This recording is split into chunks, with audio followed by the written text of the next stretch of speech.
बिस्मिल्लाहिर्रहमानिर्रहीम। अस्सलाम वालेकुम नाज़रीन, मैं हूं आपका होस्ट सैयद अली हैदर और आप देख रहे हैं तस्वीर मीडिया। नाज़रीन, आजकल का नौजवान फ़ोन के सामने बैठा है मगर खुद से दूर होता जा रहा है। सोशल मीडिया ने हमें जोड़ने के बजाय तोड़ दिया है।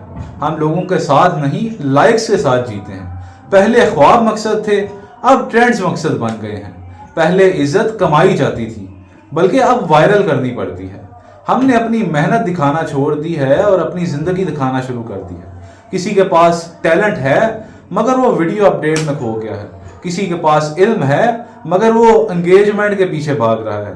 हम सच बोलने से डरते हैं क्योंकि हमें रीच कम होने का डर लगता है। यही वो वक्त है कि जब हमें सोचना चाहिए कि क्या हम सोशल मीडिया को चला रहे हैं या सोशल मीडिया हमें चला रहा है।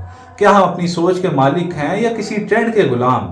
और भाई याद रखो, रोबदारी का मतलब ऊंचा बोलना नहीं, सच बोलना है। रोबदारी ये नहीं कि तुम्हारे लाखों फॉलोअर्स हों, बल्कि ये है कि तुम्हारे एक लफ्ज में सच्चाई हो। सोशल मीडिया ने हमें दो रास्ते दिए हैं, या तो तुम उसके गुलाम बन जाओ या तुम उसके जरिए दुनिया बदल दो।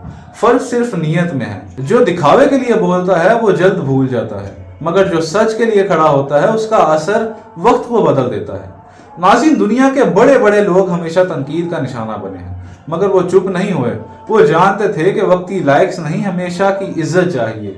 तो नौजवान, अगर तुम वाकई ताकतवर बनना चाहते हो तो खुद को सोशल मीडिया के शोर से आज़ाद करो। अपनी मेहनत, अपनी सच्चाई, अपनी पहचान से नाम बनाओ, क्योंकि रोबदारी फिल्टर से नहीं बनती, किरदार से बनती है। और किरदार वो रोशनी है जो बंद मोबाइल पे भी चमकती है। शुक्रिया।